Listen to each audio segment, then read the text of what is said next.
বোঝা যাবেন যে এই স্বাধীনতায় আপনাকে কতটা আপনার প্রতিদিনের জীবনযাত্রার যে মান সেখানে কতটা উন্নয়ন করতে পেরেছে এটা নিজেরা জিজ্ঞেস করেন। এর উত্তর দুই ধরনের আসবে। এখানে আবার কিছু মানুষ তো উন্নত হয়েছে যারা কিনা পাতলা পায়খানা পাশার মধ্যে হালকা একটু লিকুইড বের হইলেই মনে করেন এয়ার অ্যাম্বুলেন্স দাঁড়ানো থাকে, সিঙ্গাপুরে নিয়ে যায়। ওনার কাছে স্বাধীনতার ডেফিনেশন একরকম হবে। ক্যান্সার হওয়ার পরেও যে কিনা ক্যামো দেওয়া খুব জরুরি, সেই ক্যামোর সিরিয়াল পাওয়ার জন্য যে যার কিনা 3 মাস বসে থাকতে থাকতে মারা যায়, ক্যামো দিতে পারে না, তার কাছে ঢাকা মেডিকেলে যান, আপনি ক্যান্সার হাসপাতালে যান, আপনি সোহরাওয়ার্দীতে যান, মিটফোর্ডে যান, ওইখানে যায় পরিবেশ দেখলেই বুঝবেন যে স্বাধীনতা কাকে বলে। ওই মানুষের কাছে জিজ্ঞেস করেন, ও আপনার বলে দিবে যে স্বাধীনতা কাকে বলে, এই স্বাধীনতায় ওনার জন্য কত উপকার করেছে। আজকে বাংলাদেশের যেটুকু অর্জন শুধুমাত্র একটা জায়গায়, সেটা হচ্ছে প্রবাসীরা দেশের বাইরে থাকে, এরা কিছু ডলার পাঠায়। এই ছাড়া বাংলাদেশের কোনো অর্জন নাই, কোনো জায়গায় কোনো অর্জন নাই। সেই মানুষগুলোরে গিয়ে জিজ্ঞেস করেন তাদেরকেও এই সরকার কতটুকু সুখে রাখতে পেরেছেন। একটা টিকিটের জন্য ঈদে দেশে আসতে পারে নাই। সরকারের তো উচিত প্রতিটা প্রতি 2 ঈদে সবাইকে সমপরিমাণ টিকিটের সমপরিমাণ টাকা দিয়ে দিবে সরকার। আনেন, আপনার দেশে ঈদ করতে মন চায়, ছেলে মেয়েরে পড়ালেখা করেন অস্ট্রেলিয়া, ইংল্যান্ডে, আমেরিকায়, কানাডায়, আর ঈদের সময় তাদের সেই লন্ডন টন্ডন গিয়ে আবার বাজার টাজার মার্কেট টার্কেট করে নতুন মডেলের টাইফোন গোল্ড মোল্ড সব কিনে নিয়ে এসে তারপরে ঈদ করতে মন চায়। আর সৌদি আরবের ওই প্রবাসীর ঈদ করতে মন চায় না। ওরে যায় জিজ্ঞেস করেন স্বাধীনতার মানে কি, ও বলে দেবে।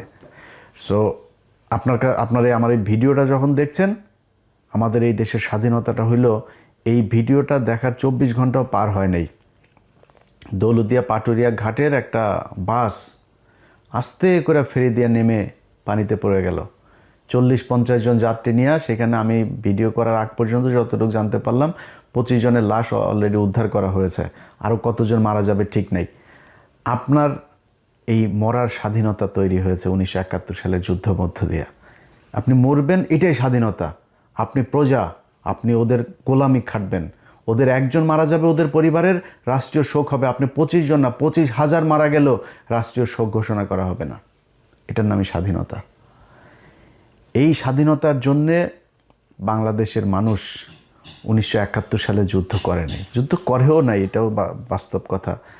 এখন আপনি ওদেরকে বলবেন, ধরেন স্বাধীনতা এই যে এটা নিয়ে যে বিশাল আকারে সবচেয়ে বেশি করে আওয়ামী লীগকে জিজ্ঞেস করেন, তোর আব্বা বলেছিল তাজউদ্দিন নাকে তেল দিয়ে ঘুমাও, 27 তারিখ হরতাল। 1971 সালে 27 তারিখ হরতাল হওয়ার কথা ছিল। তাজউদ্দিনের মেয়ের লেখা বই, ভাই আপনি আমারে বিশ্বাস করার দরকার নাই, আপনারও আমি বিশ্বাস করব না। সো আমরা 71-এর ওগুলো নিয়েই, যারা ওই সময়ের মানুষ তাদের কথা যা বলেছে তাদেরকে নিয়েই শুনবো। এই শেখ মুজিব সেদিন ইস্ত্রি করে, পাঞ্জাবি ইস্ত্রি করে, সুটকেস গুছায় তারপরে পাকিস্তানিদের সাথে চলে গিয়েছিল। এই মুক্তিযুদ্ধের ইতিহাস নিয়ে শেখ মুজিবকে বানানো হয়েছে জাতির পিতা, আর জিয়াউর রহমানকে বানানো হয়েছে স্বাধীনতার ঘোষক। জিয়াউর রহমান স্বাধীনতার ঘোষক ছিল, এটা সত্যি কথা, কিন্তু এইটারও আবার আওয়ামী লীগ মিথ্যা বানিয়েছে। অতএব এই ইতিহাসের কোনোটাই সত্যি না। সত্যি যে ইতিহাস, সেটা যদি নাকি করতে চাইতো তাহলে 55 বছরে করা সম্ভব ছিল। প্রতি বছর একটা মন্ত্রণালয় করা হয়, বালযুদ্ধ মন্ত্রণালয়। এই বালযুদ্ধ মন্ত্রণালয়টাকে আপনার একজন মন্ত্রী দেয়, প্রতিমন্ত্রী, উপমন্ত্রী, সচিব, উপসচিব, যুগ্ম সচিব, সচিব দিয়া বিশাল একটা অফিস নিয়ে সচিবালয় তারা দখল করে আছে। সেই মুক্তিযোদ্ধা মন্ত্রণালয় 55 বছরে আজ পর্যন্ত আমাদেরকে বলতে পারে নাই কতজন মানুষ মারা গিয়েছিল, কতজন মুক্তিযোদ্ধা, কারা আসল মুক্তিযোদ্ধা, কারা আসল রাজাকার, কিচ্ছু না। এটা একটা ব্যবসা। এই ব্যবসা করে বিএনপি আসলে বিএনপি খায়, আওয়ামী লীগ আসলে সবচাইতে ব্যবসা করে খায়। এই ব্যবসা করার জন্যই এই মুক্তিযোদ্ধাটাকে আমাদের সামনে এইভাবে দাঁড় করায় রাখা হয়েছে। আর পাকিস্তানের সাথে আমাদের সম্পর্কটা সারা জীবন যেন খুব খারাপ থাকে এই জন্য গাঁজাখুরি এক গল্প, 2 লাখ আপনার এই মহিলাদেরকে করা হয়েছে, রেপ করা হয়েছে। ওরে বাবা রে বাবা, পাকিস্তানিরা তোমাদেরকে চোদে না, সরি, লাগায় না তোমাদেরকে। তো ওই ওইখানে আরেক হলো কি 30 লাখ মানুষকে হত্যা করেছে। এই 2 বাল দিয়া মানুষের বিশাল আকারে একটা ইয়ের মধ্যে ফেলে রেখেছে। এটার কারণ কি? এটার কারণ হলো বাংলাদেশ যেন সারা জীবন ইন্ডিয়ার পায়ের তলে থাকে, কোনোদিন পাকিস্তানের সাথে ভালো সম্পর্ক না হয়, ইন্ডিয়ার ওই পাশে যেন না যাইতে পারে কোনোদিন। যাই করবে, আপনার পররাষ্ট্রনীতি, আপনার অর্থনীতি, আপনার সংস্কৃতি যা যা আছে সব কিছু কন্ট্রোল করবে ইন্ডিয়া। এই জন্যই আমাদেরকে এইভাবে ধরে রাখা হচ্ছে। ভাই 1947 সালে 2 পাকিস্তানের 1000 মাইল দূরে যখন ভাগ করে দিয়ে গিয়েছে না ব্রিটিশরা ওই সময় 2 পাকিস্তানের আলাদা করে দিয়ে গেছে। পৃথিবীতে এমন কোনো দেশ নাই যে 2টা দেশ এরকম ভৌগোলিক ইয়ের মধ্যে না থেকে আলাদা থেকে কোথাও আছে। পৃথিবীতে কোনো দেশে কোনো জায়গায় আছে আপনি বলেন আলাদা একসাথে? কেউ নাই। তো বাংলাদেশ আর পাকিস্তান কেমনে থাকবে? টুডে টুমোরো তারা আলাদা হইতই, এটা একদম বাস্তবতা। এর বাইরে আমরা কখনোই যাইতে পারতাম না। এক সময় না এক সময় বাংলাদেশ স্বাধীন হয়ে গিয়েছে 1968 সালে, যখন শেখ মুজিব জায়া রয়ের সাথে আগরতলায় গিয়ে বৈঠক করেছে। পাকিস্তানিরা দয়া করে ওরে মাফ করে দিয়েছে। ওরে তো ওই সময় ঝুলাই দেওয়া দরকার ছিল, ওরে মাফ করে দিয়ে তারপরেও চেয়েছে একসাথে থাকতে। তারপরেও কন্টিনিউয়াসলি এই পাকিস্তানিদের সাথে যুদ্ধ, পাকিস্তানিদের লোকজনকে মারা, পাকিস্তানি মহিলাদেরকে রেপ করা। শেখ মুজিব, আরে বেটা, ইতিহাস পড়তে হইলে মানে নিয়ে তর্ক করতে হইলে কারোর সাথে তর্ক করবি কোনো বিষয় নিয়ে, ন্যূনতম জানবি তো। আমার যদি এখন মেডিকেল টার্ম নিয়ে কথা বলতে পারি, আমি তো টার্মের কোনো কিছুই জানি না। এখন তুই যদি ইতিহাস নিয়ে কথা বলতে চাস, মিনিমাম তোর আব্বা যে বই লিখে গিয়েছে তোরা দাবি করিস, এটার নাম কি? অসমাপ্ত আত্মজীবনী। তোর বাপের অসমাপ্ত আত্মজীবনীর মধ্যে দেখবি এই আদমজি জুট মিলের যে মাঠ, এই কলোনির মাঠের এখানে একটা পুকুর আছে, সেই পুকুরের মধ্যে শেখ মুজিব বলছে কমপক্ষে 500 পাকিস্তানিদের লাশ এখানে হয়ে আছে, কমপক্ষে 500 এই পানির মধ্যে ভেসে আছে। এইভাবে পাকিস্তানিদের সাথে তিলে তিলে তিলে তিলে বাংলাদেশিদের করা হয়েছে। পাকিস্তানিরা আমাদের কিচ্ছু দেয় নাই, পাকিস্তানিরা আমাদেরকে সব জায়গায় শোষণ করে রেখেছে, পাকিস্তানিদের সাথে পাকিস্তানিরা আমাদেরকে দিয়ে কাজ করিয়ে সব নিয়ে গিয়েছে, এখানে কিচ্ছু করে নাই। বেটা, পাকিস্তান গিয়েছে আজকে 55 বছর। এই 55 বছরে পাকিস্তান আদমজি জুট মিল দিয়ে গিয়েছে, আদমজি জুট মিল বন্ধ হয়েছে। নিউজ প্রিন্ট কাগজ মিল দিয়ে গিয়েছে, নিউজ প্রিন্ট কাগজ মিল বন্ধ হয়েছে। এই যে বিশ্ববিদ্যালয়গুলো, ঢাকা বিশ্ববিদ্যালয়ের বেশিরভাগ ফ্যাকাল্টিগুলো, ডিপার্টমেন্টগুলো পাকিস্তান করে দিয়ে গিয়েছে, বেশিরভাগ বিভাগ। রাজশাহী বিশ্ববিদ্যালয় পাকিস্তানের করা, রংপুর মেডিকেল এবং রংপুর বিশ্ববিদ্যালয়, সিলেট ওসমানী মেডিকেল পাকিস্তানের করা, ময়মনসিংহ মেডিকেল পাকিস্তানের করা, চিটাং মেডিকেল পাকিস্তানের করা, এই যে কমলাপুরটা পাকিস্তানের করা, এই যে সংসদ ভবনটা পাকিস্তানের করা। স্বাধীনতার অর্জনের মাত্র 2 বছর আগেও যখন খুব তিক্ত সম্পর্ক, তখনও পাকিস্তানিরা এখানে জাহাঙ্গীরনগর বিশ্ববিদ্যালয়টা করে গিয়েছে 1969 সালে। গুগলে সার্চ দিয়ে দেখ এই জাহাঙ্গীরনগর বিশ্ববিদ্যালয় কবে প্রতিষ্ঠিত হয়েছে। সবগুলো বিশ্ববিদ্যালয় দিয়ে সার্চ দিয়ে দেখবি যে 23 বছরের বঞ্চনা গাঞ্ছনার ইতিহাস এগুলি শোনায় এই বালের কথা। এই পাকিস্তানিরা এই 23 বছরে এই জিনিসগুলো করে দিয়ে গিয়েছে। যদি না হইতো, বালটাও হইতো না। 1974 সালে খালি এই চারুকলাটা হয়েছে, এর বাইরে আজ পর্যন্ত না হয়েছে কোনো নতুন বিশ্ববিদ্যালয়, না হয়েছে ফ্যাকাল্টি। এইটার নামই বাংলাদেশের স্বাধীনতা। এই বালের গান শোনায় ভাই আপনি বলবেন যে হ্যাঁ, ওরা আমাদের শোষণ করার জন্য এখানে এই জাহাঙ্গীরনগর বিশ্ববিদ্যালয় এখানে করেছে পাকিস্তানের লোক এসে পড়ার জন্য, তোর লোকেরা শিক্ষিত করার জন্য এগুলো বানিয়েছে, তারা করেছে এগুলো। এই যে পিজি হাসপাতালটা, এই পিজি হাসপাতাল, ঢাকা মেডিকেল হাসপাতাল লেখ, ওইখানে দেখবি যে পাকিস্তানি ডাক্তারদের কি অবদান, কি করে গিয়েছে তারা এই হসপিটাল। এটা তো 500 বেডের ছিল এক সময়, পরে 1800 বেড। এগুলো কারা করেছে? এই পিজি হাসপাতালের বঙ্গবন্ধু বিশ্ববিদ্যালয় কারা করেছে? পাকিস্তানিরা করেছে। আজকে তাদের সাথে আমাদের বিশাল খারাপ সম্পর্ক। ভাই কোনো সমস্যা নেই, আমি এগুলো বলার মানে এটা না যে আমরা আবার পাকিস্তানিদের সাথে আলাদা হইতে, বা আলাদা হওয়ার দরকার নাই। আমেরিকার সাথে জাপানের আজকে মধুর সম্পর্ক, দক্ষিণ কোরিয়ার মধুর সম্পর্ক, ভিয়েতনামের মধুর সম্পর্ক। ভাই তাদের সাথে যুদ্ধ হয় নাই। আজকে আফগানিস্তানের সাথে রাশিয়ার সম্পর্ক ভালো, একসময় এরা যুদ্ধ করে স্বাধীন হয়েছে ওদের কাছ থেকে। আমেরিকায় আফগানিস্তানকে সাহায্য করেছে, এটাই কৌশল। যার যখন যাকে দরকার হবে, এই ইরানের সাথে রাশিয়ার সম্পর্ক খারাপ ছিল না, তারা আজকে রাশিয়ার কাছ থেকে সব সুযোগ সুবিধা নিচ্ছে না। আমাদের এই সুযোগ সুবিধা যেন আমরা নিতে না পারি, ভারতকে যাতে আমরা ওভারটেক করে কোথাও যাইতে না পারি, এই জন্য এই ধরনের এই গাঁজাখুরি গল্প সব জিয়ে রাখা হয়েছে, যেন পাকিস্তানিদের সাথে আমরা কোনোভাবে কোনো সুযোগ সুবিধা, কোনো চুক্তি, কোনো কিছু করতে না পারি। ভাই, পাকিস্তান আলাদা, আমরা আলাদা। আমি আমার কাজে পাকিস্তানকে কাজে লাগাবো, পাকিস্তান পাকিস্তানের কাজে আমাকে কাজে লাগাবে। এইভাবেই চলতে হবে।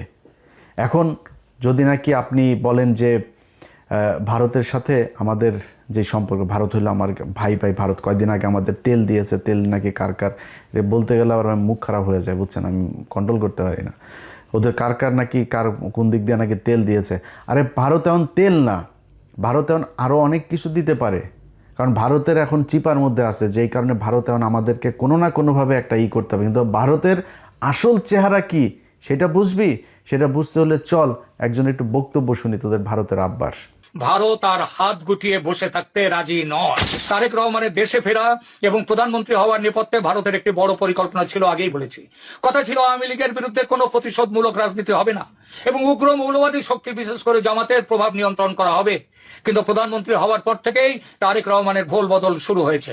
ভারতের দেয়া সেই প্রতিশ্রুতির কোনো প্রতিফলন এখন আর তার কাজে দেখা যাচ্ছে না। তিনি জামাতকে মন্ত্রিসভায় জায়গা দেওয়ার কথা ভাবছেন এবং আওয়ামী লীগের ওপর রাজনৈতিক নিষেধাজ্ঞা ও আইসিটি ট্রাইব্যুনালের খড়গ বহাল রেখেছেন, বরং চিঠি দিচ্ছেন আইসিটির রায়ের প্রেক্ষিতে শেখ হাসিনা এবং আসাদুজ্জামান খান কামালকে যাতে তাড়াতাড়ি বাংলাদেশে প্রত্যর্পণ করা হয়। দিল্লির কূটনীতিকদের মতে এটি ভারতের সাথে করা বড় ধরনের কথা খেলাপি বা বিশ্বাসঘাতকতা। আওয়ামী লীগের ওপর থেকে নিষেধাজ্ঞার খাড়া তোলার কথা আর উঠছেই না। শেখ হাসিনাকে ফাঁসিতে ঝোলাবার জন্য উল্টে ভারতের কাছে ইউনুস জমানাচ্ছে কড়া চিঠি দিয়ে প্রত্যর্পণ দাবি করছে তারেক রহমান সরকার। এসব কিসের লক্ষণ? এই সব কিছুই কি সেই পুরনো বিশ্বাসঘাতকতার নতুন সংস্করণ নয়? এটা ঠিক, তারেক রহমান সরকারের বয়স সবে 1 মাস। এর মধ্যে চরম সিদ্ধান্ত নেয়নি ভারত, তবে ঘরপোড়া গরু সিঁদুরে মেঘ দেখে ভয় পায়। তারেক সরকারের কাজকর্মে সেই সিঁদুরে মেঘের লক্ষণ কিন্তু স্পষ্ট ফুটে উঠছে। আওয়ামী লীগ নেতাদের জেল মুক্তির কোনো খবর নেই। যারা মুক্ত হচ্ছেন বিচার বিভাগের নির্দেশে নতুন মামলা দিয়ে তাদের আবার ঢুকিয়ে দেওয়া হচ্ছে জেলে।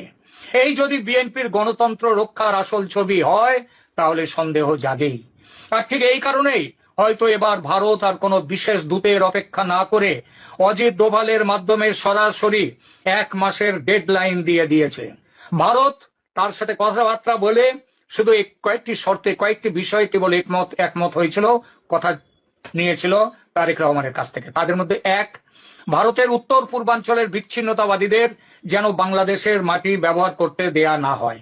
2, দেশে ইনক্লুসিভ রাজনীতি যেন ফিরিয়ে আনা হয়, অর্থাৎ আওয়ামী লীগকে সরকারি নিষেধাজ্ঞা থেকে মুক্ত করা যেন হয় এবং একই সঙ্গে ক্রাইম ট্রাইব্যুনালের অন্যায্য অবৈধ বিচারকে আইন বিরুদ্ধ বলে ঘোষণা করে সেই বিচারকে বাতিল করা এবং 3, সরকারে কোনোভাবেই চরমপন্থী বা মৌলবাদী শক্তির যেমন জামায়াতের সরাসরি অংশগ্রহণ থাকবে না। ভারতের এই 3 শর্তে সহমত হলে তারেক দেশে ফেরেন এবং ভারত সব রকমের সহযোগিতা দিয়ে তারেকের জয়ের পথ প্রশস্ত করে। কিন্তু প্রধানমন্ত্রী হবার পর তারেক রহমান কি সেই 2004 সালের মতোই ভারতের বিশ্বাস ভাঙতে চলেছেন? ভবিষ্যতের পথ নিষ্কণ্টক রাখতে শেখ হাসিনার দেশে ফেরা বন্ধ করো, মৃত্যুদণ্ড বহাল রাখো, আওয়ামী লীগকে নিষিদ্ধ রেখে দাও, রাজনীতিতে যেন ফিরতে না পারে আওয়ামী লীগ, যাতে আমেরিকার দালালি করবার জন্য বাংলাদেশ অনন্তকাল তৈরি হতে পারে। দিল্লির রণমূর্তি এই কারণেই, এই জন্যই অজিত ডোভালের চরম বার্তা, কেননা পরিস্থিতি আবার সেই 2004-এর দিকে চলেছে। এই পরিস্থিতিতে ভারত আর হাত গুটিয়ে বসে থাকতে রাজি নয়। নির্ভরযোগ্য সূত্রের খবর অনুযায়ী সেখানে ডোভাল সাহেব কোনো কূটনৈতিক মারপ্যাঁচ নয়, বরং সরাসরি টাইম বাউন্ড হুঁশিয়ারি দিয়েছেন বাংলাদেশের ডিজিএফআই কে সামনে বসিয়ে। কি ছিল সেই হুঁশিয়ারিতে? 1, আগামী 1 মাসের মধ্যে আওয়ামী লীগের উপর থেকে সমস্ত রাজনৈতিক নিষেধাজ্ঞা তুলে নিতে হবে। 2, আইসিটি অধ্যাদেশ এবং তার অধীনে দেওয়া সমস্ত সাজা ও শেখ হাসিনার মৃত্যুদণ্ডের নির্দেশ বাতিল করতে হবে। 3, যদি এই 1 মাসের মধ্যে কোনো কার্যকর পদক্ষেপ না নেওয়া হয় তবে ভারত তার নিজের স্বার্থ, তার জাতীয় স্বার্থ রক্ষায় যে ব্যবস্থা উপযুক্ত মনে করবে সেই ব্যবস্থা নিতে বাধ্য হবে। এই হুঁশিয়ারি শুধু কথার কথা নয়, ভারতের নিরাপত্তা বিশ্লেষকরাও বলছেন জামাতের উত্থান মানেই ভারতের উত্তর পূর্বাঞ্চলের অস্থিরতা তৈরি করা। ভারত কোনোভাবেই তার প্রতিবেশী রাষ্ট্রে পাকিস্তান ঘেঁষা কোন মৌলবাদী শক্তি, যে শক্তি বাংলাদেশের স্বাধীনতার শত্রু, তাদেরকে সহ্য করবে না। ভারত স্পষ্ট বলেছে সংসদে বিএনপির একক সংখ্যাগরিষ্ঠতা আছে, তবুও জামায়াতকে মন্ত্রী করার কথা উঠছে কেন? পুরনো ভালোবাসার টান, আমেরিকার চাপ?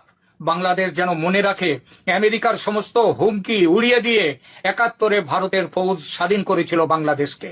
আজ দরকার হলে ভারতের ফৌজ উপযুক্ত ব্যবস্থা নিতে এবারও পিছিয়ে আসবে না।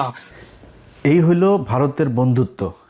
এটার শুরু আজকে থেকে না, সেই 1971 সালের 16ই ডিসেম্বর থেকে শুরু করে আজকে পর্যন্ত ভারত কখনো মানতেই পারে নাই যে বাংলাদেশ একটা স্বাধীন রাষ্ট্র। তারেক রহমান তার কথা না শুনলে সে এখানে সোলজার পাঠাতে, সোলজার পাঠা, তোরা সোলজার পাঠা, বাংলাদেশে পাঠা, ইস্ট পাকিস্তান ওয়েস্ট পাকিস্তান, দুই পাকিস্তান মিলা বাম্বু লাগাবে, পাঠা তোরা, যদি ক্ষমতা থাকে তাহলে বাংলাদেশের সোলজার পাঠা, ন্যাংটা বানায় ছেড়ে দিবে। বাংলাদেশের প্রতিটা মানুষকে শুধু একটা কথা বলি ভাই, কথা খুব খারাপ লাগতে পারে, চেতনায় আবার পাশে আগুন লাগতে পারে অনেকের, এই বাংলাদেশ যেদিন আক্রান্ত হবে সেদিন সবার আগে পাকিস্তানি ভাইয়েরা এসে আপনার পাশে দাঁড়াবে। এটা গ্যারান্টি দিলাম, আমি জীবিত থাকি অথবা মৃত থাকি, একটা কথা বললাম, Pakistan will be the first country আপনারে সাপোর্ট করার জন্য।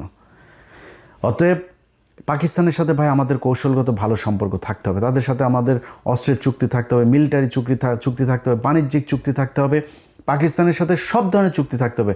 যদি না হয় তাহলে এরা সারা জীবন আমাকে এইভাবে এই ধরনেরই করে যাবে। তারেক রহমান যেই কথাগুলো আমরা এর আগে আনন্দবাজারেও শুনেছি, এই ব্যক্তিও যেই কথাগুলো বলল, আপনি চুক্তি করে এসেছেন, যদি কৌশল হয়ে থাকে, 111-এ খালেদা জিয়াকে অফার দেওয়া হয়েছে, খালেদা জিয়া বলেছে না আমি 111-এর এদের কোনো কিছু বৈধতা দিব না, পরে শেখ হাসিনাকে বৈধতা, এই প্রণব মুখার্জি তার বইতে লিখেছেন। তো আমরা ধরে নিলাম আপনি কৌশল করেই তারপরে তাদের সাথে মিলেমিশে এসেছেন, এবং আমরা এখনও পর্যন্ত, আমি আমার কথা বলি, আমি কিন্তু এখন পর্যন্ত আপনার প্রতি আমার যথেষ্ট সম্মান আছে তারেক রহমান। আপনার কিছু বিষয় আমি জানি, যে বিষয়গুলোর কারণে আমার বিশ্বাস যে আপনি কোনোদিন শেখ হাসিনা হবেন না, জিয়া পরিবার কখনো শেখ পরিবার হবে না, এই বিশ্বাসটা আমার আছে। এবং আপনি ঠিক সময় মতো, বিশেষ করে গত 2 দিনে জেনারেল মাসুদ এবং জেনারেল ওর আরেকজন কি মামুন খালেদ, দুইজনকে ধরার পরে আমার ভেতরে সেই বিশ্বাসটা আরও বেশি জন্মেছে যে আপনি এক এক করে সব কটাকে ধরবেন। এবং আপনারা একটা জিনিস বলে রাখি, তারেক রহমান, পৃথিবীতে কেউ সারা জীবন বাঁচে না, আপনাকে যেতে হবে, আমাকেও যেতে হবে। যদি সারা জীবন মানুষের মনে থাকতে চান আপনার বাবার মতো, তাহলে শুধু একটা কথা বলবো যে কিচ্ছু করার দরকার নেই ভাই। আপনি দুর্নীতি করেন, টাকা পয়সা নিয়ে লন্ডনে পাঠান, আপনি আবারও এই আওয়ামী লীগের মতো করেই প্রচুর টাকা পয়সা নেন, কোনো সমস্যা নেই ভাই। খালি ইন্ডিয়ার বিরুদ্ধে আমাদের একটা জায়গায় দাঁড় করায় দিয়ে যাবেন, যেটা আমরা ইউনূসের কাছে চেয়েছিলাম, ইউনূস করে নাই। আপনার কাছে আমাদের প্রত্যাশা থাকবে এই কাজটা খালি করে দেন। আপনার যে কোনো বিপদে, এই দেশের যে কোনো বিপদে বাংলাদেশের 18 কোটি মানুষ এক হয়ে আপনার পাশে দাঁড়াবে। ভারতে আসতে দেন, দেখি ওরা আমাদেরকে কি করে নিয়ে যায়। খালি আমাদের কিচ্ছু লাগবে না ভাই, আমাদের খালি আপনার এই আকাশ নিরাপত্তা ব্যবস্থাটা আমাদের করেন, যাতে আমরা আমাদের ইন্টারসেপশনের এই কাজগুলো যাতে আমরা খুব ভালোভাবে করতে পারি। ওদের আকাশ দিয়ে যদি ওরা আমাদের কিছু করতে না পারে, ওরা মাটিতে নামে আমাদের কিছু করতে পারবে না। সারা জীবন যুদ্ধ করলেও ইন্ডিয়ানরা আমাদের সাথে যুদ্ধ করে পারবে না, এই সাহস ওদের নাই। আর সেই সাথে আমাদের যা লাগে, অস্ত্র লাগে, যা লাগে, সেটা ভাই আপনাদের এই আল্লাহকে সাক্ষী রেখে বললাম, যদি পাকিস্তান সবার আগে আপনার পাশে না দাঁড়ায় আসা, আমি যদি জীবিত থাকি সেদিন আমার জুতার গলা নিয়ে আপনাদের সামনে আসা হাজির হব। অতএব এরা যেই হুমকি ধমকি যা দিচ্ছে, আপনি এটাতে বিচলিত না হয়ে ওদের সাথে আপনাকে চোখে চোখ রেখে একটা পর্যায়ে গিয়ে কথা বলতে হবে। আপনার যতটুকু কৌশল অবলম্বন করা দরকার আপনি করেন, কোনো সমস্যা নাই। আপনাদের সামনে ভিডিওতে আজকে আমি কথা দিলাম যে বাংলাদেশ যদি ভারতের সাথে যুদ্ধ হয় এবং এই বর্তমান সরকার যদি বাংলাদেশের মানুষের পক্ষে থাকে, আমি যদি নাকি ওই দিন ফ্লাই করে বাংলাদেশে না যাই, তাহলে আমার সারা জীবন আপনি যা মনে চায়, ভীতু, কাপুরুষ, খারাপ, বজ্জাত, বেঈমান, মুনাফেক, যা মনে চায় বললেন, সেদিন যদি আমি দেশে না যাই। কিন্তু ওই সরকারকে, আমার দেশের ওই সময়ের সরকারকে ইন্ডিয়ার বিরুদ্ধে যুদ্ধে অংশ নিতে হবে। অতএব আপনার যেই এই ভারত যে হুমকি আপনাকে দিয়েছে, এইটাতে আপনি তোয়াক্কা না করে আপনি বাংলাদেশের মানুষের যে চাওয়া পাওয়া, বাংলাদেশের মানুষ, প্রতিটা মানুষ এক একজন সোলজার, যদি প্রয়োজন হয় আমাদেরকে প্রশিক্ষণ দেন, যা প্রয়োজন, যত টাকার, আমরা না খেয়ে বাংলাদেশের মানুষ ঘরের থালা বাটি বিক্রি করে আপনাকে টাকা দিবে, কত টাকা, কত ডলার লাগবে, কি অস্ত্র কিনতে হবে, আপনি সেগুলো কিনে এই দেশের মানুষের নিরাপত্তার ব্যবস্থা করেন। বিশেষ করে এই আপনার ইন্টারসেপ্টরের যে এইটাকে আপনাদের করতে হবে, কারণ তাদের যেহেতু যুদ্ধ বিমান, তাদের মিসাইল আছে, তাদের ড্রোন আছে, সো এই জিনিসগুলোর জন্য কি করা দরকার সেটা যার সাথে চুক্তি করতে হয়, পাকিস্তানের সাথে করতে হোক, চীনের সাথে করতে হোক, তুরস্কের সাথে করতে হোক, আমেরিকার সাথে করতে হোক, রাশিয়ার সাথে করতে হোক, যার সাথে মনে চায় করেন, করে আমাদের এই নিরাপত্তার ব্যবস্থা করেন। মাটিতে নেমে যখন ওরা যুদ্ধে নামতে আসবে, ওইটার সাথে বাংলাদেশের মানুষ ফাইট করবে, সেটার জন্য আমাদের প্রশিক্ষণ দেন, যা প্রয়োজন সেটা করেন, এই দেশের মানুষ জীবন দেওয়ার জন্য প্রস্তুত। আমরা অন্তত গত 15 বছরে এরকম একটা প্রজন্ম তৈরি করেছে, যে প্রজন্মটা এই দেশে ভারতের বিরুদ্ধে যুদ্ধ করে শহীদ হওয়ার জন্য মুখিয়ে আছে। কে বিএনপি করে, কে জামাত করে, কে কোন দল করে, চরমনাই করে না কি করে, ইন্ডিয়ার প্রশ্নে সবাই এক। অতএব আপনি সেটা করেন। আমাদের কিছু কিছু মানুষজন আছে যারা এখনও পর্যন্ত পাকিস্তানের সাথে আমাদেরকে একটা দ্বন্দ্ব বাধায় রাখার জন্য একটাই করে, ভাই 26শে মার্চ আমরা স্বাধীনতা দিবস, ওকে 16ই ডিসেম্বর ইন্ডিয়া তাদের কাছ থেকে লিখে নিয়ে গিয়েছে, আমাদের কারো আসতে দেন, ওকে, তারপরে ভাই আলাদা হয়ে গিয়েছে, দ্যাটস এনাফ, এটা ওভার, এখন আমরা দিনগুলো পালন করব, ঠিক আছে, গুতাগুতির দরকার নাই। তো পাকিস্তানের গুতায় কি পাকিস্তানের কাছ থেকে আপনি টাকা নিতে পারবেন? পাকিস্তান আপনার এখানে না আসলে পাকিস্তানের কী হবে? পাকিস্তানের ল্যান্ডের অভাব আছে? আমার মেয়ে 1,44,000 বর্গ কিলোমিটার, ওর 6,80,000 না কত হাজার বর্গ, আমার চাইতে এরকম 5টা রাষ্ট্রের মতো ওর একটা দেশ, মানুষ আমাদের চেয়েও কম, তো ওদের আমাদের জায়গা দরকার আছে নাকি? আমার এখানে আছে কি? আছে কিছু বাংলাদেশে। এখন ওরা আমাদেরকে, এই কিছু মানুষজন আছে যেগুলো এই দ্বন্দ্ব বাধায় রাখার জন্য ইচ্ছাকৃতভাবে, দেখেন সবশেষ খেলাটার কথা বলে আপনাদের শেষ করি।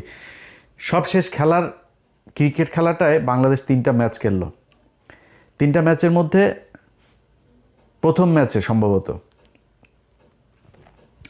ম্যাচে আপনার মেহেদী হাসান মিরাজ, সালমান আগা তাকে আউট করলো। দেখেন এই পাকিস্তান মাত্র কয়দিন আগে ভারতের সাথে যখন বাংলাদেশ খেলতে যাবে না ভারতে, একমাত্র পাকিস্তান এসে আমাদের পাশে দাঁড়াইলো, আর কেউ দাঁড়ায় নাই। অনেকে বলে হ্যাঁ পাকিস্তান তো পরে খেললোই, পাকিস্তান বলে লাভ হইলো কি, শুধুই ফাঁকা আওয়াজ দিল। আরে বেটা, ফাঁকা আওয়াজ তোর কোনো বাপ দিয়েছে? পাকিস্তান দিয়েছে। ওইটা দেওয়াতে লাভ হয়েছে না লোকসান হয়েছে সেটা বিসিবির যায় জিজ্ঞেস কর, তারপরে জানতে পারবি। পাকিস্তান তো দাঁড়াইছে ভাই, আমার পক্ষে কথা তো বলছে তারা। এর পরপর তারা সিরিজ খেলতে আসলো আমাদের এখানে, তো তারা তো বন্ধুর মন নিয়ে আসছে। ভাই বাংলাদেশের একটা মানুষ যদি ওইখানে পাকিস্তানে যায় না, দেখেন পাকিস্তানের মানুষ, ওরে মনে হয় হারানো ভাই খুঁজে পাইছে। খাবারের বিল নেয় না, গাড়ির ভাড়া নেয় না, জোর করে বাড়িতে ঢুকায় নিয়ে যায়, নাস্তা খাওয়ায়, থাকতে জায়গা দেয়, এরকম অবস্থা। সেই দেশের একটা মানুষ, সে ব্যাটসম্যান যখন সালমান আগাও ব্যাটটা নিয়ে ও দৌড় দিয়েছিল বল আনার জন্য, বাট পরে রান নেয় নাই। সে ক্রিজের ঠিক পাশে, এরকম না যে সে ক্রিজের মাঝখান থেকে বলটা ধরেছে, ক্রিজের পাশে ব্যাটটা ফেললেই সে ক্রিজের ভেতরে, সে ব্যাট না ফেলা, সে ওই বলটারে আটকাইছে, বলটা উঠায় সে মিরাজের হাতে দিতে গিয়েছে। ও মা, সে বলটা করলো কি, স্টাম্পে মাইরা মিরাজ এসে তাড়াতাড়ি করে চোরের মতো, একটা চোরের বাচ্চা, ফকিন্নির বাচ্চা, এসে বলটা ভেঙে দিল। এরপরে আবার লাস্টের ম্যাচে আপনার করলো, এই যে ওর নাম কি, নাহিদ রানা, ওর মুখের অঙ্গভঙ্গি দেখে আমার মনে হয়েছে যে একটা গালি দিয়েছে, একটা বাজে গালি দিয়েছে। আমি ওর মুখের যে মুভমেন্টটা দেখেছি ওটাতে আমার মনে হচ্ছে একটা বাজে গালিটা দিলাম না এখানে, তো এই গালিটা সে দিয়েছে বিশাল, আরে বাবা, বিরাট আকারের উত্তেজনা, মনে হয় ভারত পাকিস্তান খেলা হচ্ছে। আরে বেটা, তোর তো বোঝা উচিত, এই যে এখন গেছিস পিএসএল খেলতে, তোর বাপরাই তো নিল, তোর বাপের দেশেই তো গেলি পিএসএলে, তোর বাপেরা তোদের দেশ থেকে, বাংলাদেশ থেকে 6টা প্লেয়ার নিয়েছে। আর আইপিএলে নিয়ে যাইতো সাকিব আল হাসান, পৃথিবীর শ্রেষ্ঠ একজন অলরাউন্ডার, সবচাইতে ধারাবাহিক একজন প্লেয়ার, ফর্মে থাকা প্লেয়ার, তারে নিয়ে সাইড লাইনের বাইরে দাঁড় করে রাখতো, পানি নেওয়াইতো তারে দিয়া। অপমান খালি নিত কেন? ওই বাংলাদেশের দর্শকগুলোরে নেওয়ার স্পন্সর আছে না, ওদের তো প্রোডাক্ট বিক্রি করতে হবে, বাংলাদেশের মানুষ দর্শক তো থাকবে না একজন না থাকলে, নিয়ে বসায় রাখতো। এটা করতো ইন্ডিয়া। আরে ভাই, ইন্ডিয়া আজকে সেই শুরু থেকে এখন পর্যন্ত সারা জীবন এই যে টেস্ট স্ট্যাটাস, সবার পরে তারা আমাদেরকে দিয়েছে এই যে টেস্ট স্ট্যাটাস খেলা, মানে না বাংলাদেশের থাকা উচিত না। এই যে এই সেবাগ, বীরেন্দ্র সেবাগ, এই শালা বলছিল যে বাংলাদেশের টেস্ট স্ট্যাটাস থাকার উচিত না। এরা ইন্ডিয়া খালি খেলা না, বাংলাদেশের প্রতিটা জায়গায় প্রতিটা সেক্টরে তারা সারা জীবন, এই যে কয়দিন আগে আপনার এই যে বাংলাদেশ থেকে আপনি দেখছেন না যে বাংলাদেশের মানুষজনরা এখন আর আসতে দিবে না, কারণ বাংলাদেশের মানুষ এখানে ওই আপনার ইয়েগুলো, এখানকার সরকারি যে সুবিধাগুলো আছে এই সুবিধাগুলো বেশি উপভোগে। যেমন ধরেন কারো মা অসুস্থ, বাবা অসুস্থ, তার ট্রিটমেন্টের জন্য এখানে আপনি ঘরে রাখলেও আপনার কিছু টাকা দেয়, আপনার অনেক এরকম বাচ্চাদের জন্য চাইল্ড সাপোর্ট দেয়, অনেক ধরনের এই প্রণোদনা আছে, এগুলো দেয়। তো এগুলো এই ইন্ডিয়ানরা, তারা ইন্ডিয়ানদের কারো দেন, ওরা কিন্তু আমাদের চেয়ে বেশি খায়, অথচ ইন্ডিয়ানগুলো দেয় নাই, বাংলাদেশেরগুলো সবগুলো দিয়েছে যে বাংলাদেশ নাকি 54% নাকি এশিয়ার নাকি আমরা নাকি খাই, তারপরে এটা দিয়ে এখন বাংলাদেশিদের ভিসা দেওয়া বন্ধ। ভাই প্রতিটা জায়গায় আপনি 1971 সালের মুক্তিযুদ্ধের পর এটা নিয়ে কোনো বিতর্ক নাই, প্রতিটা মুক্তিযুদ্ধের কাছে জিজ্ঞেস করবেন যে ইন্ডিয়ানরা আমাদের এখান থেকে কি পরিমাণে, পাকিস্তানের 92,000 এই সোলজার তারা আপনার অস্ত্র রেখে আসলো, আমাদের এই যে মিল কল কারখানা মানে পাকিস্তান যা করে দিয়ে এসেছিল, এগুলির থেকে দামি দামি যন্ত্রপাতি সব ইতিহাসের সব জায়গায় এগুলোর আপনার উল্লেখ করা আছে, তারা নিয়ে গিয়েছে আমাদের দেশের টাকা পয়সা লুটপাট।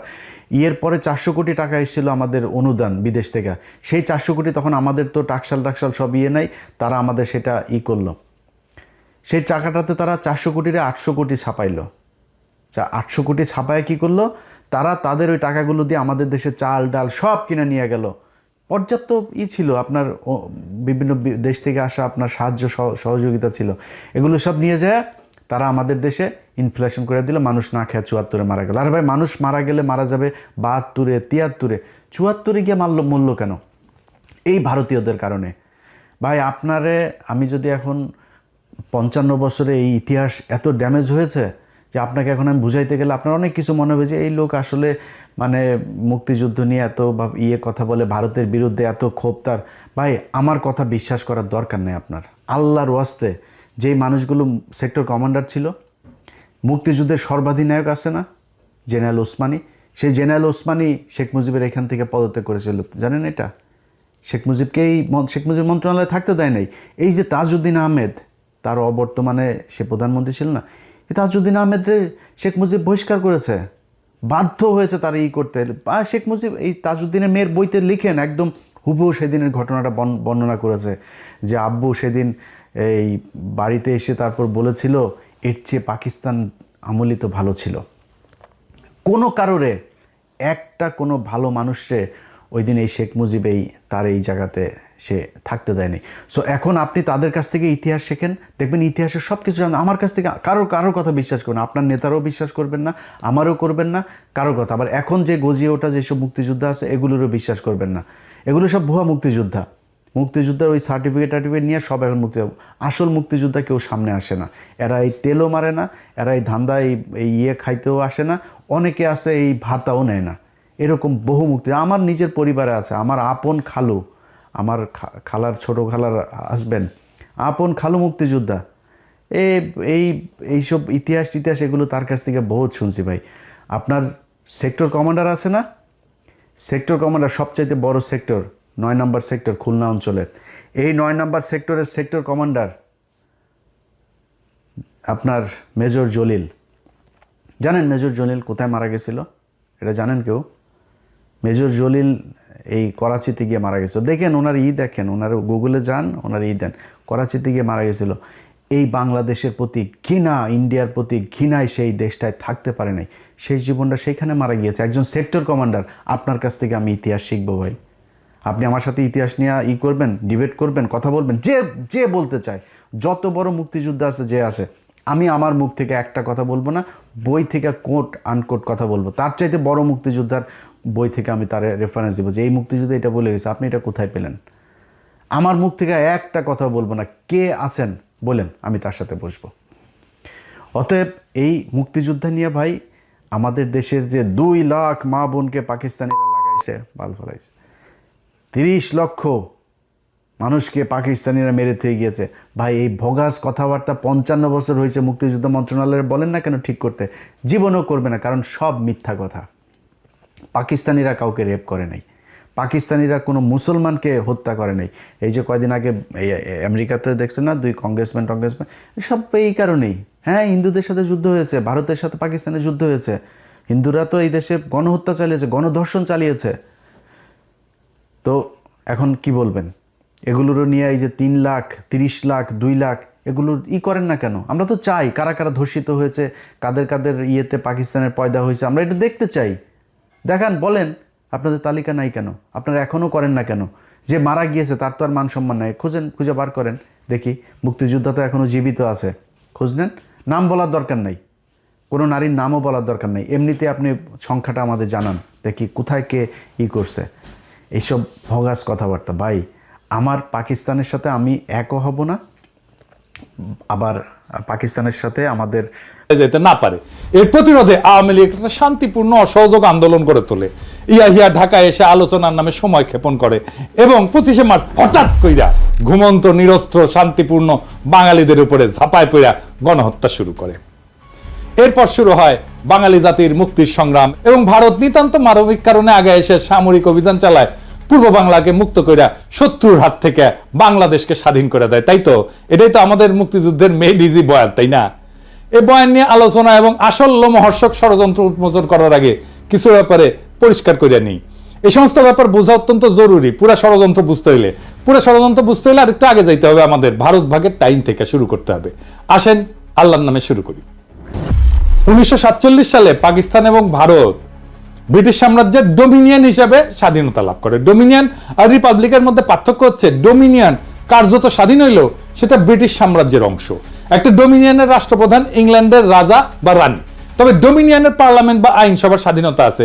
তারা যদি চায় তাদের আইনসভা নিজেদেরকে রিপাবলিক ঘোষণা কইরা ইংল্যান্ডের সাথে সম্পূর্ণভাবে সম্পর্ক সেট করতে পারে, তখন তাদের নিজস্ব রাষ্ট্রপ্রধান থাকবে।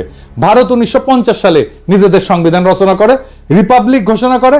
পাকিস্তান 1956 সালে সংবিধান রচনা করে, রিপাবলিক ঘোষণা করে। পরে ব্রিটিশ সাম্রাজ্য ডোমিনিয়ন শব্দ বাদ দিয়ে কমনওয়েলথ শব্দ চালু করে। এখন অনেক দেশ আছে যারা ডোমিনিয়নের মতো, যেমন কানাডা, অস্ট্রেলিয়া, নিউজিল্যান্ড। এই সমস্ত দেশের রাষ্ট্রপ্রধান ইংল্যান্ডের রাজা বা রানী। পাকিস্তানের 56 সালের সংবিধান 1958 সালের 8ই অক্টোবর তৎকালীন পাকিস্তানের রাষ্ট্রপ্রধান প্রেসিডেন্ট ইস্কান্দার মির্জা, উনি বাংলার মানুষ ছিলেন, কিন্তু উনি রদ কইরা মার্শাল ল জারি করেন। মার্শাল ল জারি করলে সংবিধান রদ করতে হয়। এখানে একটা জিনিস খেয়াল করেন, মার্শাল ল যদি সংবিধানকে রদ করতে পারে তাইলে মার্শাল ল সংবিধানের চাইতে বড়। আসলেই তাই। আসল কথাটা হইতেছে হিম্মত, হ্যাডমই আসল, ক্ষমতাই আসল, সংবিধান তারপরে। যাই হোক, আলাপে আসি। কেন ইস্কান্দার মির্জা সংবিধান রদ কইরা মার্শাল ল? এর পিছনে মূল কারণ ছিল পূর্ব পাকিস্তানের প্রাদেশিক পার্লামেন্টে আওয়ামী লীগ এবং শেরে বাংলা একে ফজলুল হকের কৃষক শ্রমিক পার্টির মধ্যে ভয়াবহ মারপিট হয়। পার্লামেন্টের ভিতরে ডেপুটি স্পিকার শাহেদ আলীকে পিটায় হত্যা করা হয়। এই মারামারিতে সোহরাওয়ার্দীর বডিগার্ড বডিগার্ড ওই নিজে অংশ নেয় এবং তার ব্যাগের মধ্যে শঙ্কর মাছের লেজের চাবুক থাকতো। তাকে সেই চাবুক বের করে মারামারি করতে সবাই দেখছে। স্পিকার শাহেদ আলীকে কে মারছে এটা বলা মুশকিল। তার মাথায় গুরুতর আঘাত লাগে এবং চিকিৎসাধীন অবস্থায় মারা যান। ওই সময় কেন্দ্রে প্রধানমন্ত্রী ছিল রিপাবলিকান পার্টির ফিরোজ খান নূন। আওয়ামী লীগ এবং কৃষক শ্রমিক পার্টির সাথে জোট কইরা বিভিন্ন কারণে তখনকার সরকার অনেক ফ্যাজাইল বা ভঙ্গুর ছিল, কারণ পার্টির সদস্যরা অন্য দলের সাথে আতাত করে ফ্লোর ক্রসিং করে সরকারের বিরুদ্ধে ভোট দিয়ে সরকার ফেলাই দিত। এই সমস্ত কারণে প্লাস মির্জা নিজের স্বার্থে সংবিধান বাতিল করে মার্শাল ল জারি করে। মার্শাল ল মানে রাষ্ট্রের প্রেসিডেন্ট, চিফ মার্শাল অ্যাডমিনিস্ট্রেটর বিভিন্ন মার্শাল ল রেগুলেশন জারি করে রাষ্ট্র পরিচালনা করবে যতদিন না সংবিধান আসতেছে। রাষ্ট্রে কোনো আইনসভা থাকবে না। মার্শাল ল জারি করার পর ইস্কান্দার মির্জা যেই টেকনিক খেলা এতদিন রাজনীতিবিদদের ল্যাং মেরে আসছিল, সে একই টেকনিক খেলে সেনাবাহিনী কমান্ডার ইন চিফ আইয়ুব খানকে ল্যাং মারার পরিকল্পনা করে। আইয়ুব খান অন্য ধাতুতে গড়া মানুষ ছিল, রাজনীতিবিদদের মতো অত সহজে ফাঁদে পা না দিয়া নিজে ইস্কান্দার মির্জাকে গদি থেকে ভাগায় দেয়, জয় বাংলা কইরা দেয়। আইয়ুব খান মার্শাল ল দিয়া দেশ পরিচালনা করে।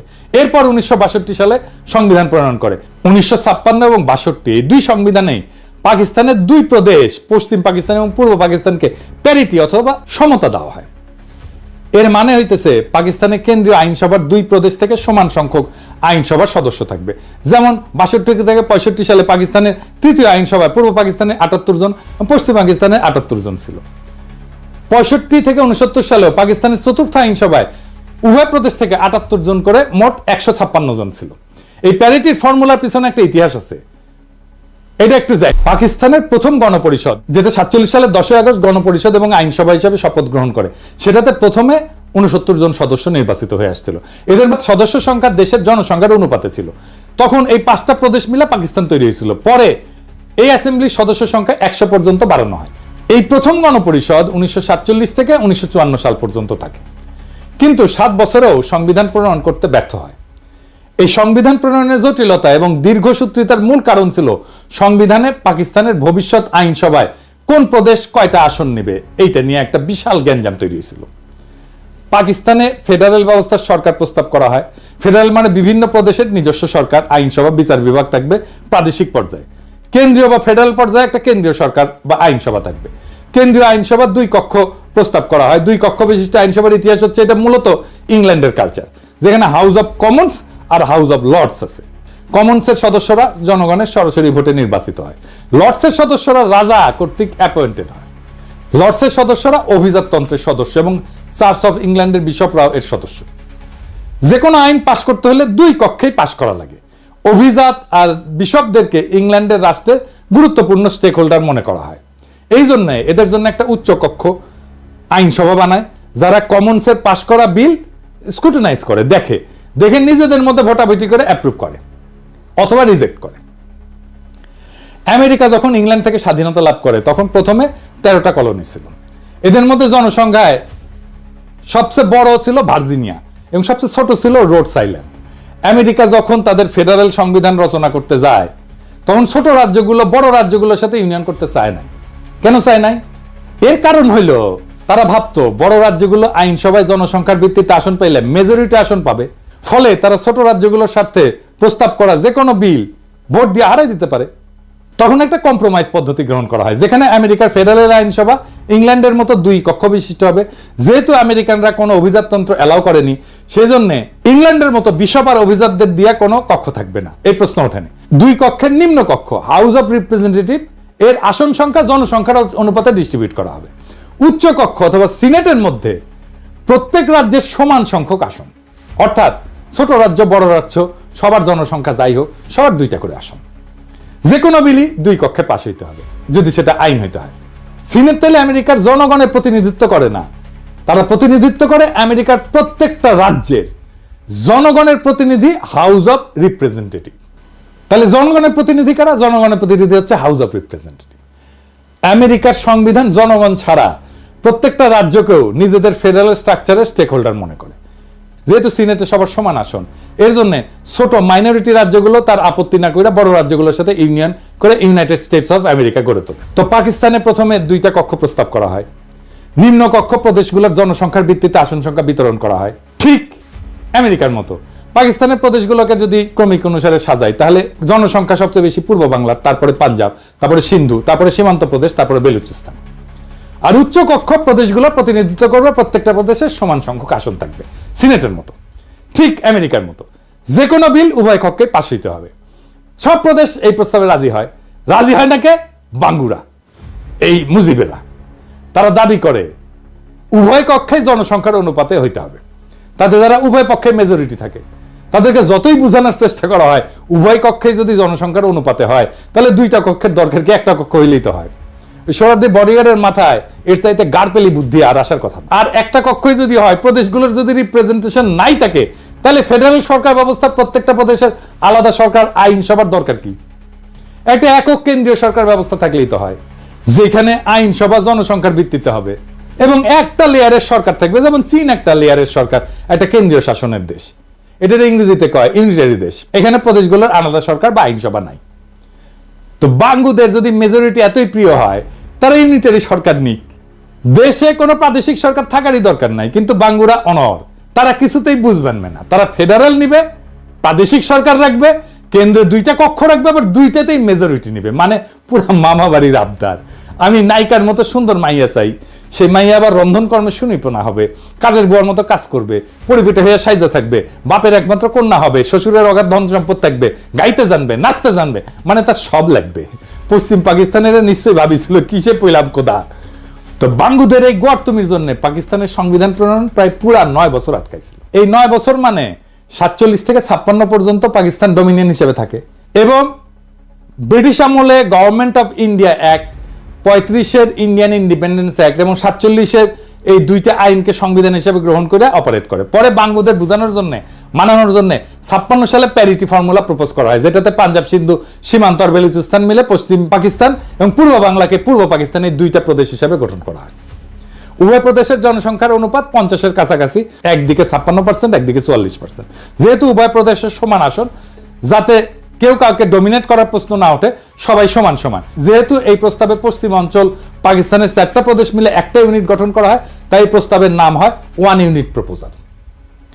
এই প্রস্তাবে সব দল রাজি হয়। তৎকালীন আওয়ামী লীগ ও সোহরাওয়ার্দীর নেতৃত্বে এই প্রস্তাবে রাজি হয়, ফলে এটা গৃহীত হয় এবং এইভাবে পাকিস্তানের 56 সালে সংবিধান প্রণয়ন করা হয়। আইয়ুব খান যখন 62 সালে সংবিধান প্রণয়ন করেন, তখন উনি কেন্দ্র এবং রাজ্যগুলোর মধ্যে এই সম্পর্ককে বহাল রাখেন। এই ইস্যুটা একটা সেটেলড ইস্যু ছিল।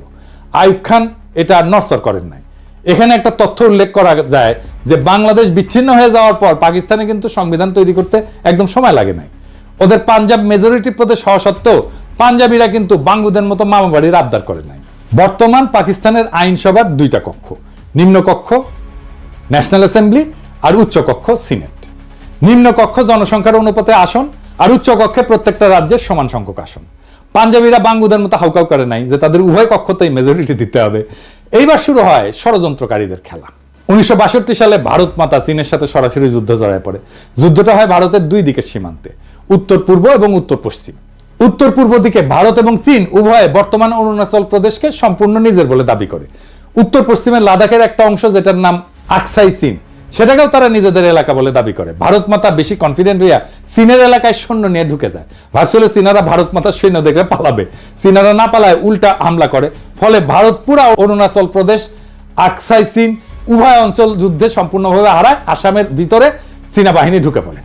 চীনের কাছে ভীষণ মার খাওয়ার পরপরই ভারত 1965 সালে পাকিস্তানের সাথে যুদ্ধ জড়ায় পড়ে। কাশ্মীরে ভারতের বিরুদ্ধে বিদ্রোহে পাকিস্তান আর্মির সাহায্যের ফলে ভারতের দখলকৃত কাশ্মীরে সামরিকভাবে বেসামাল হয়ে পড়ে। Pakistan army 1 September operation grand slam নামে একটা সামরিক অভিযান পরিচালনা করে। ফলে কাশ্মীরের ভিতরে ভারতীয় আর্মি অত্যন্ত নাজুক পরিস্থিতির সম্মুখীন হয়। এখানে উল্লেখ করা যায় যে এই গ্র্যান্ড স্ল্যামের কমান্ডার ছিল তৎকালীন মেজর জেনারেল ইয়াহিয়া খান। তাদের আত্মসমর্পণ ঠেকাইতে মরিয়া ভারত 6 সেপ্টেম্বর আন্তর্জাতিকভাবে রিকগনাইজ বর্ডার ক্রস করে লাহোরের দিকে হামলা করে, কিন্তু সমস্ত শক্তি নিয়ে।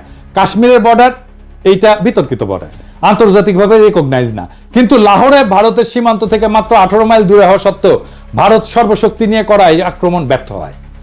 পাকিস্তান আর্মির লাহোরের বাইরে ভারতের আক্রমণকে সফলভাবে প্রতিরোধ করে এবং যুদ্ধবিরতির আগ পর্যন্ত পুরো 18 দিন ভারতীয় বাহিনীকে ঠেকায় রাখে। কে ঠেকায় রাখছিল জানেন? কে ঠেকায় রাখছিল ওইখানে? পাকিস্তানি আর্মির কারা? ইস্ট বেঙ্গল রেজিমেন্ট, বাংলাদেশের ইস্ট বেঙ্গল রেজিমেন্ট। জি, আমাদের ইস্ট বেঙ্গল রেজিমেন্ট লাহোরকে রক্ষা করছিল ইস্ট বেঙ্গল রেজিমেন্ট, এবং এই লাহোরকে রক্ষা করার সৈনিক ছিল জিয়াউর রহমান। এই জন্য জিয়াউর রহমান পাকিস্তানের বীরত্ব সূচক খেতাব পায়। আবার উল্টো দিকে কসুর সেক্টরে পাকিস্তান আক্রমণ চালায়, ভারতের খেমকারান শহর দখল করে নেয়। ভারত জম্মু থেকে শিয়ালকোটের দিকেও আক্রমণ করে। শিয়ালকোট বর্ডার থেকে মাত্র 12 মাইল দূরত্ব থাকা সত্ত্বেও এখানে ভারতীয় বাহিনী ব্যর্থ হয়। পাকিস্তানি আর্মি সফলভাবে তাদের সেই আক্রমণকে শিয়ালকোটের বাইরেই প্রতিহত করে। এই শিয়ালকোটের ডিফেন্সে গুরুত্বপূর্ণ ভূমিকা পালন করে তৎকালীন একটা ব্রিগেডের কমান্ডার। কে ছিল? ব্রিগেডিয়ার আমির আব্দুল্লাহ নিয়াজি। এই নিয়াজি 1971 ইস্টার্ন সেক্টরের কমান্ডার ছিল। তৎকালীন পাকিস্তান আর্মির সফলতা নিয়ে আন্তর্জাতিক মহল এবং গণমাধ্যমে সাড়া পড়ে যায়। অবশেষে জাতিসংঘের ডাকে সাড়া দিয়া ভারত 20 সেপ্টেম্বর দ্রুত যুদ্ধবিরতি প্রস্তাবে রাজি হয়। পাকিস্তান এরপর অনিচ্ছা সত্ত্বেও 23 সেপ্টেম্বর যুদ্ধবিরতিতে রাজি হয় এবং ফলে যুদ্ধ সমাপ্তি ঘটে। ভারত মাতা কিন্তু 47 সালে স্বাধীনতা লাভের পর থেকে উপমহাদেশে ব্যাপকভাবে সামরিক আগ্রাসন চালাইছে বিভিন্ন এলাকায়। কোথায় কোথায় আসেন একটু দেখি। ভারত 1948 সালে 82,000 বর্গমাইল এলাকার নিজামশাহী হায়দ্রাবাদ রাজ্য আক্রমণ করে এটাকে দখল করে নেয়, নিজের রাজ্য ঘোষণা করে। ওই অভিযানের নাম ছিল অপারেশন পোলো। ভারত তার স্বাধীনতা লাভের পর 1947 থেকে 48 সালে জম্মু কাশ্মীর 16,309 বর্গমাইল, 1948 সালে জুনাগড় রাজ্য 3,337 বর্গমাইল, 1948 সালে নিজামশাহী হায়দ্রাবাদ রাজ্য 82,698 বর্গমাইল, 1961 সালে গোয়া রাজ্য 1429 বর্গ মাইল, 1971 সালে পূর্ব পাকিস্তান 57,320 বর্গ মাইল, 1975 সালে সিকিম রাজ্য 2,740 বর্গ মাইল, সর্বমোট 1,62,405 বর্গ মাইল এলাকা সামরিক অভিযান চালায় দখল করে, যেটার পরিমাণ জার্মানি অথবা পোল্যান্ডের এরিয়া থেকেও বেশি। এর মধ্যে 1,05,084 বর্গ মাইল এরিয়াকে নিজের সাথে অফিসিয়ালি যুক্ত করে নেয়, অ্যানেক্স করে নেয়, রাজ্য বানায়। বাকি পূর্ব পাকিস্তানের 57,000 বর্গ মাইলকে একটা ক্লায়েন্ট স্টেট হিসেবে রাখে প্রথমে মুজিব এবং পরে হাসিনার সময়। অধীনস্থ জনপদ, একটা কলোনি, প্রায় উপনিবেশ। এছাড়া ভারত মাতা 1962 সালে তিব্বত দখল করতে গিয়ে চীনাদের হাতে মাইর খায়। 87-90 সালে শ্রীলঙ্কাতে মাতব্বরি করতে গিয়ে সামরিক বাহিনী পাঠায়, পরিণামে তামিল বিদ্রোহীর আত্মঘাতী হামলায় রাজীব গান্ধীকে উড়ায় জয় বাংলা করে দেয়। দ্বিতীয় বিশ্বযুদ্ধের পর এত বড় এরিয়া আর কোন দেশ সামরিক হামলা করে দখল করে, যেটা ভারত মাতা করেছে। মজার ব্যাপার হচ্ছে এরপরেও এদের প্রোপাগান্ডার এমনই জোর যে আন্তর্জাতিক মিডিয়া সবাই পাকিস্তানকে যুদ্ধবাদ দেশ মনে করে আর ভারত মাতাকে গান্ধীর নেংটি পড়া অহিংস শান্তিবাদী দেশ ভাবে। এত বড় একটা যুদ্ধবাজ দেশ যে 62 থেকে 65 সালে 3 বছরের মধ্যে চীন এবং তার থেকে ক্ষুদ্র পাকিস্তানের মার খাওয়ার পর হন্যা হইয়া পাকিস্তানকে খণ্ডিত করতে উদ্গ্রীব হয়ে ওঠে এবং পরিকল্পনা ফাঁদে। কি পরিকল্পনা ফাঁদে?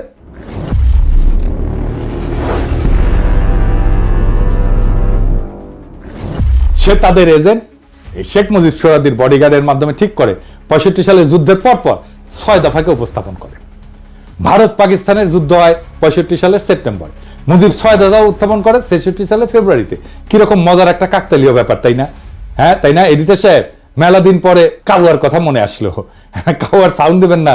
জোরে দেন, আরো জোরে, আরো জোরে। হ্যাঁ, হয়েছে। কাকতালীয় তাই কাউয়ার সাউন্ড, বুঝছাও? 6 দফা এবং এর মধ্যে পাকিস্তানের অর্থনৈতিক শোষণের ভুয়া বয়ানকে আমাদের আগের এপিসোডে আমরা বিস্তারিত আলোচনা করে সেই বয়ানকে জয় বাংলা করে দিছি না? ভারতীয় এজেন্টরা আগে থেকেই প্রস্তুত ছিল এটা নিয়ে। গত এপিসোডে 6 দফা প্রণেতাদের মুখোশ উন্মোচন করা হয়েছে। আজকে আর একজন মুখ্য চরিত্রের মুখোশ উন্মোচন করা হবে।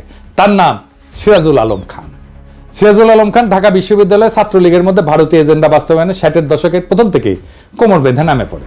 71 সালের মার্চ মাস পর্যন্ত সমস্ত আলোচনা ভণ্ডুল করা এবং গৃহযুদ্ধ লাগানোর পিছনে তার অনেক ভূমিকা আছে। সে পূর্ব পরিকল্পনা মতো গৃহযুদ্ধ লাগানোর জন্য সর্বাত্মক চেষ্টা করে যাতে তার গুরু ভারত সামরিক অভিযান চালানোর একটা অজুহাত খুঁজে পায়। এই সিরাজুল আলম সম্পর্কে একটা অত্যন্ত গুরুত্বপূর্ণ তথ্য হচ্ছে উনি ছিলেন এক ভারতীয় রয়ের এজেন্টের অত্যন্ত ঘনিষ্ঠ এবং শিষ্য। তিনি মাঝে মাঝে কলকাতায় যেতেন এবং গেলে সেই এজেন্টের কলকাতার ভবানীপুরের রাজেন্দ্রপুর লেনের বাসাতেই উঠতেন এবং থাকতেন।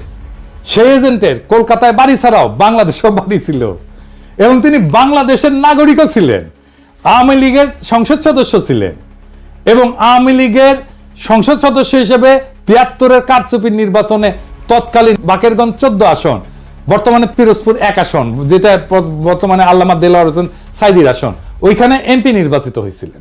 শেখ মুজিব জয় বাংলা হয়ে যাওয়ার পরে 75-এ সে ব্যক্তি আবার ইন্ডিয়া চলে যায়। তার নাম চিত্তরঞ্জন সুতার। এবার আসেন চিত্তরঞ্জন সুতারকে একটু চিনা নেই। এই চিত্তরঞ্জন সুতার 1971 সালের পর ইন্দিরা গান্ধীর সাথে দেখা কইরা বাংলাদেশকে পুরোপুরি ভারতের সাথে যুক্ত করা, মানে যেভাবে হায়দ্রাবাদ, সিকিম, গোয়া, কাশ্মীরের মতো ভারত একটা প্রদেশ করছিল, ওইরকম প্রদেশ করতে বলছিল। ভারত প্রথমে আওয়ামী লীগের সাথে 7 দফা চুক্তি করে সেই পথে আগাচ্ছিল। পরে বিভিন্ন কারণে ইন্দিরা গান্ধী বাংলাদেশকে ক্লায়েন্ট স্টেট হিসেবে রাখাটাকে ডিসাইড করে। পরবর্তীতে কংগ্রেসের প্রেসিডেন্ট জ্ঞানী জৈল সিং এটাকে ইন্দিরার সবচেয়ে বড় ব্লান্ডার হিসেবে আখ্যা দিছিল। আমাকে শেখ হাসিনাকে যখন এই ব্যাপারে ব্যক্তিগতভাবে প্রশ্ন করা হয়, মেজর আশরাফ তার এনটিভি সাক্ষী, সে তো ঠিকই বলছে। এদের কাছে স্বাধীন বাংলাদেশ ছিল বাংলাদেশের মানুষকে উজবুক বানানোর একটা মূলা। এরা সবসময় নিজেদেরকে ভারতের প্রদেশ হিসেবে কল্পনা করে। এদের পূর্ব বাংলার মুসলমানদের সংস্কৃতি, ধর্ম নিয়ে ব্যাপক বিদ্বেষ। পৃথিবীর সর্ববৃহৎ মুসলিম রাষ্ট্র হিসেবে পাকিস্তান এই উপমহাদেশের মুসলমানদের বাসভূমি হিসেবে টিকে থাকলে এদের এজেন্ডা বাস্তবায়নে ব্যাপক বাধা আসবে। সেই জন্যই পাকিস্তানকে ভাঙতে হবে। পরে চিত্তরঞ্জন সুতার আবার বাংলাদেশে ফিরে আসে এবং কালিদাস বৈদ্যের সাথে বঙ্গভূমি আন্দোলন গড়ে তোলে ইন্ডিয়ার সাহায্য নিয়ে। এই প্রজন্ম বঙ্গভূমি আন্দোলন সম্পর্কে জানে না। কি ছিল সেই বঙ্গভূমি আন্দোলনে?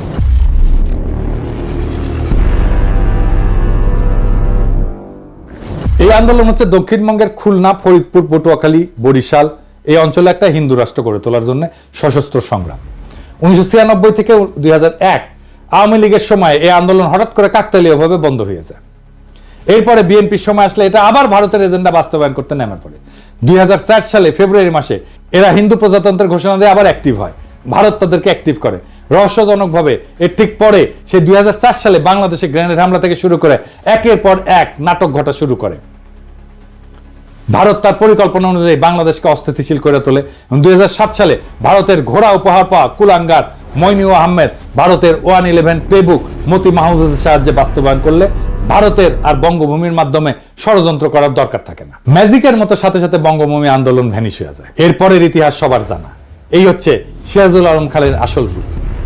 এইবার আগের কথায় ফিরে 6 দফা প্রণয়নের মাধ্যমে পাকিস্তানের একটা সেটেলড ইস্যু, কেন্দ্র প্রদেশ এবং আন্তঃপ্রদেশ সম্পর্ক, এটাকে আবার ভারতের মদদে পুনরুজ্জীবিত করা হয়। প্রথম পয়েন্টটাই ছিল পাকিস্তান একটা ফেডারেল স্টেট হবে, প্রাদেশিক সরকার থাকবে, কিন্তু সেখানে আইনসভার একমাত্র জনসংখ্যার অনুপাতে আসন বিন্যাস হবে। আওয়ামী লীগ আরো দাবি তোলে 1 ইউনিট ভেঙে দিয়া পশ্চিম পাকিস্তানকে অরিজিনাল 4টা প্রদেশে ভাগ করতে হবে। এর ফলে আইনসভায় 2 প্রদেশের মধ্যে কোনো প্যারিটি বা সমতা থাকবে না। কিন্তু অন্য সব ফেডারেল দেশের মতো আইনসভায় আওয়ামী লীগ প্রদেশগুলোরও কোনো প্রতিনিধিত্ব রাখতে দেবে না। তারা ভারতীয় এজেন্ডা অনুযায়ী মাওবাড়ির আবদার তুলে দেশকে আবার অস্থিতিশীল করে তোলে। আইয়ুব খানের গভর্নর মোনায়েম খান এর জন্য মুজিবকে ডিফেন্স অফ পাকিস্তান রুলস এর অধীনে গ্রেপ্তার করিয়া জেলে পাঠায়। 6 দফা আন্দোলন কিছু সময়ের জন্য ধামাচাপা পড়ে যায়। ভারত আবার অন্য রাস্তা দেখতে থাকে।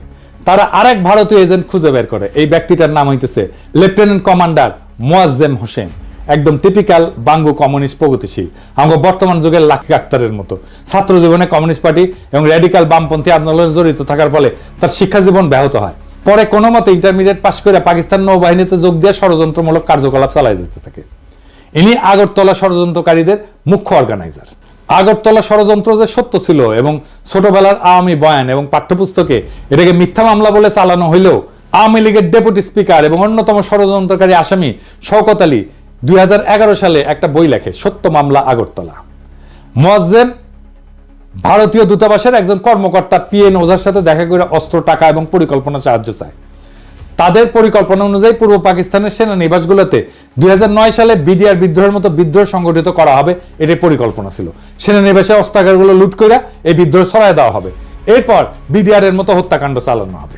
এটাই ছিল আগরতলা ষড়যন্ত্র মামলা। এই জন্যই আমরা মনে করি বিডিআর হত্যাকাণ্ড এটা ইন্ডিয়া ঘটাইছে, কারণ এটা তাদের পুরনো অভ্যাস। 1967 সালের শেষ দিকে এই পরিকল্পনা ফাঁস হয়ে যায় এবং পাকিস্তান গোয়েন্দা সংস্থা সময় মতো কয়েকজন ষড়যন্ত্রকারীদের গ্রেপ্তার করে। এরপর আসামিদের লিস্টে শেখ মুজিবকে 1 নম্বর আসামি করা হইলে অনেকে অবাক হয়ে প্রশ্ন তোলে, মুজিব তো 66 সালে কারাগারে, সে কিভাবে এই ষড়যন্ত্রের সাথে যুক্ত হয়? এর উত্তর হচ্ছে, ভারত এত বড় বিদ্রোহ সংগঠন খালি পাকিস্তান সামরিক বাহিনীর এক কর্মকর্তার উপরে ছেড়ে দিয়ে ভরসা পাচ্ছিল না।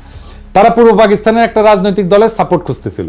সেই দল হচ্ছে আওয়ামী লীগ এবং তার প্রধান এবং তাদের পুরনো এজেন্ট শেখ মুজিবের সাথে যোগাযোগের একটা রাস্তা তারা হন্যায় হয়ে খুঁজতেছিল। মুজিব তখন জেলে বন্দী। তারা তখন একটা রাস্তা বের করে ফেলে। কি সেই রাস্তা? পিএন ওঝা পুরান ঢাকার একটা গোপন বাড়িতে আওয়ামী লীগের এক নেতার সাথে এই ব্যাপারে আলোচনা করত।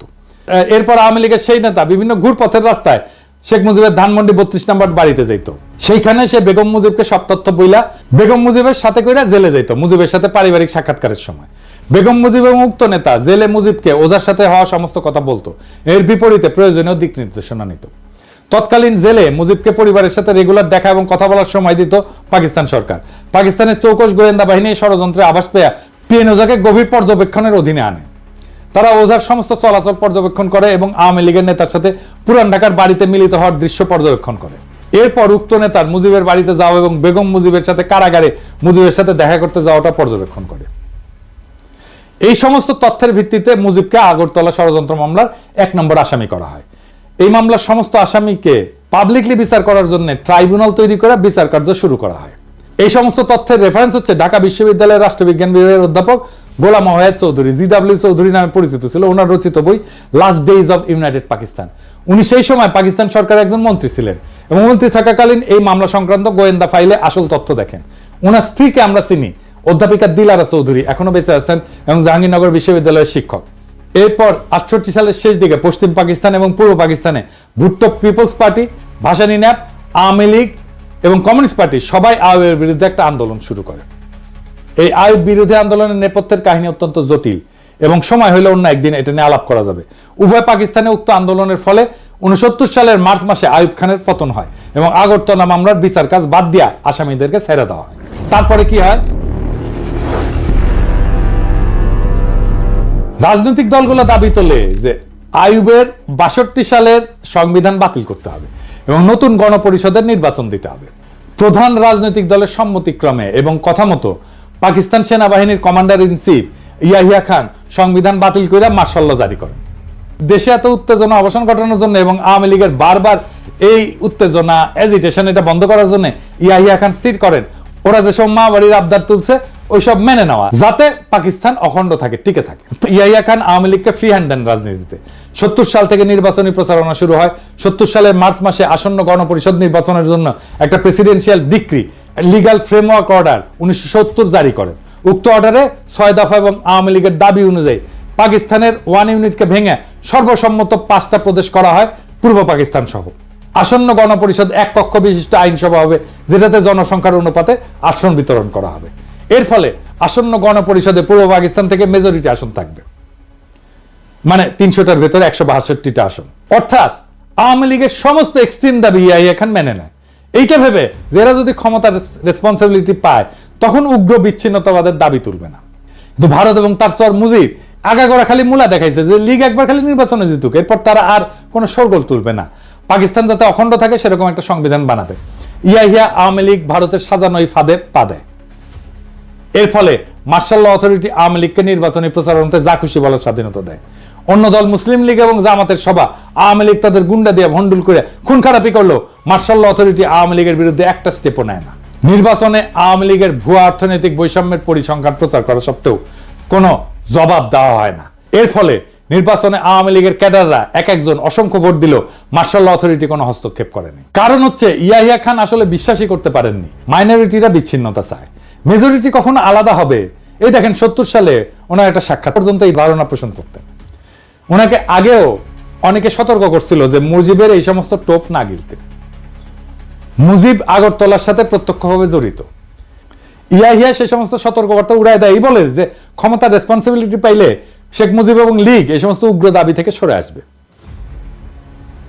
যখন ২৩শে মার্চ মুজিব এবং লীগ ফাইনাল সংবিধানের রূপ দেখায়, যেটাতে দেশকে ভাগ করে সব আলাদা, নাম আলাদা, একটা দেশের বদলে দুর্বল কনফেডারেশন, কিন্তু পশ্চিম পাকিস্তান থেকে করের টাকা দিয়া বাংলাদেশ তাদের ডেফিসিট পূরণ করবে, সেটা দেখার পর উনি উপলব্ধি করেন আওয়ামী লীগ আসলে ভারতের মদদে সব সময় একটা বিচ্ছিন্নতা চাইছে এবং পুরা সময় তাকে ধোঁকা দিছে।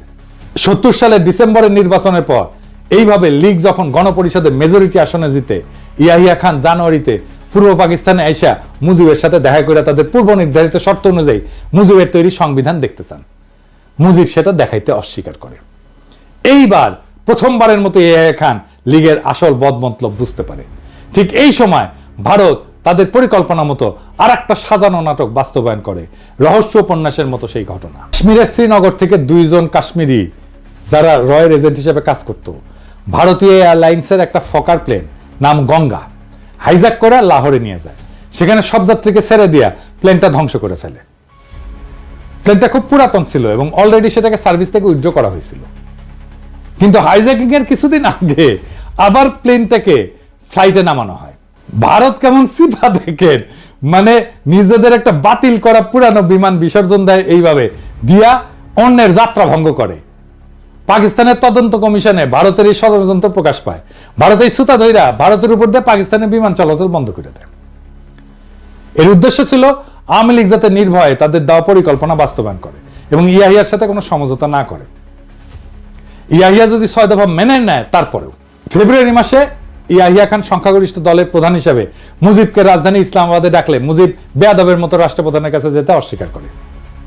এর ফলে ইয়াহিয়া এবং সবার সন্দেহ ঘনীভূত হয় যে মুজিব এবং লীগ সরল বিশ্বাসে এই নেগোশিয়েট করতেছে না এবং এদের আগরতলা ষড়যন্ত্রের ভূমিকা ইয়াহিয়া ভালো করে জানা ছিল। তিনি সবার মতো সতর্কবাণী সত্ত্বেও মুজিব এবং লীগের সব দাবি মেনে নিয়ে নির্বাচনের ব্যবস্থা করছিলেন এবং মুজিবকে সেই নির্বাচনে ফ্রি হ্যান্ড দিছিলেন। এরপর আর একটা জটিলতা দেখা দেয়। ভুট্টো এবং তার পিপলস পার্টি পাকিস্তানের দ্বিতীয় বৃহত্তম দল হিসেবে আবির্ভূত হয় নির্বাচনে। ইয়াহিয়া প্রস্তাব দেয় যে সংবিধানের মতো গুরুত্বপূর্ণ বিষয় গ্রহণ করার সময় রাজনৈতিক দলগুলোর ভিতরে একটা ঐক্যমত থাকা উচিত। একটা ব্রড কনসেনসাস না থাকলে কোনো সংবিধানই মজবুত হবে না। প্রত্যেক দশকে একটা দেশের সংবিধান পাল্টানো সেই দেশের স্ট্যাবিলিটির জন্য ক্ষতিকর। মুজিব সাফ বইলা দেয় যে আওয়ামী লীগ খালি একাই সংবিধান তৈরি করবে, তারা মেজরিটি পার্টি, কারোর সাথে ঐকমত করবে না। ঠিক বিএনপির মতো তারা বলে নির্বাচিত সংসদ সংস্কার করতে পারবে, তার মানে নির্বাচনে তারাই জিতবে, তারাই সংস্কার করবে, আর কেউ না। ভারত এবং তাদের দেশীয় এজেন্টরা এই সময় অত্যন্ত অ্যাক্টিভ ভূমিকা রাখে, যাতে পাকিস্তানের সবাই লীগের 6 দফা মেনে নিলেও লীগ একটার পর একটা দাবি তুলে সমঝোতার পথ একবারে বন্ধ করে দেয়। এইটা নিয়ে ফেব্রুয়ারি মাসে আরেকটা অচল অবস্থা শুরু হয়। ইয়াহিয়া মার্চের 1 তারিখে ঢাকায় জাতীয় পরিষদের সভা ডাকছিলেন, কিন্তু ফেব্রুয়ারিতে এই অচল অবস্থার কোনো মীমাংসা না হয় ভুট্টো এবং পিপলস পার্টি অ্যাসেম্বলিতে আসার জন্য ঢাকাতে আসতে অস্বীকার করে।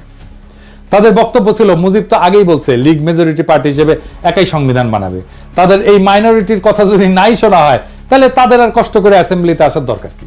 মুজিব লীগের বানানো সংবিধান কাউকে দেখাবেও না, কাজে অত্যন্ত যুক্তিসঙ্গত ভাবেই সবাই ধরে নেয় এরকম মার্কা মারা একজন ভারতের এজেন্ট অ্যাসেম্বলিতে ভারতের প্রচারণা মতো যেই সংবিধান বানাবে সেটাতে খালি পূর্ব পাকিস্তান না, পশ্চিম পাকিস্তানের রাজ্যগুলোর ভিতরেও এমন সংঘর্ষ তৈরি করবে যাতে পুরো পাকিস্তান এক ঢিলে জয় বাংলা হয়ে যায়। এর আভাস 71 ফেব্রুয়ারিতেই পাওয়া যায়। আওয়ামী লীগের আদর্শিক গুরু বাঙ্গু বাম প্রগতিশীলদের সংগঠন, ভারতের বিশিষ্ট লেসপেন্সার, কমিউনিস্ট পার্টির ছাত্র সংগঠন ছাত্র ইউনিয়ন, আমাদের শাহবাগী লাকির সংগঠন ফেব্রুয়ারি মাসে তাদের জরুরি কাউন্সিল মিটিং এ 14 দফা প্রণয়ন করে। এর মধ্যে সবচেয়ে গুরুত্বপূর্ণ দফা হচ্ছে আসন্ন সংবিধানে পাকিস্তানের যে মূল 5টা ভাষাভাষী জাতির অবস্থান, উহাদের সকলকে পাকিস্তানের ফেডারেশন হতে বিচ্ছিন্ন হইয়া স্বতন্ত্র স্বাধীন সার্বভৌম রাষ্ট্র গঠনের অধিকার সহ পূর্ণ আত্মনিয়ন্ত্রণের অধিকার দিতে হবে।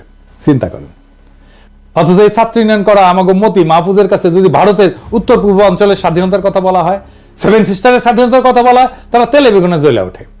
ক্রমশই ব্যাপার স্পষ্ট হয়ে উঠতে থাকে যে লীগের আসল উদ্দেশ্য খালি পূর্ব পাকিস্তান না, সম্পূর্ণ পাকিস্তানকে ধ্বংস করা।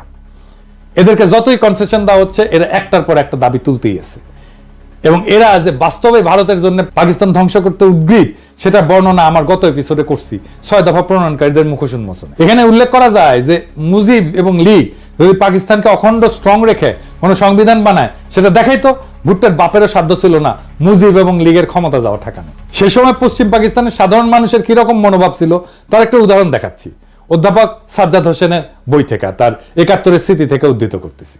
মুজিব যদি একাই সংবিধান বানাতে চায় সেটাতেও ইয়াহিয়া এবং পশ্চিমে কোনো আপত্তি ছিল না, সেটা যদি পাকিস্তানকে ধ্বংস না করে। কিন্তু মুজিব তার তৈরি সংবিধানের খসড়া স্বাভাবিক কারণেই ভারতের প্ররোচনায় দেখাতে অস্বীকার করে। রাজনৈতিক দলগুলোর ভিতর ঐক্যমতের অভাব এবং মুজিবের আচরণের কারণে ইয়াহিয়া 1 মার্চ অ্যাসেম্বলি স্থগিত ঘোষণা করে। এরপর শুরু হয় ভারতের মদতে অন্তিম খেলা। এর পরের বিবরণ শুনলে আপনার শরীরের রক্ত হিম হয়ে যায়।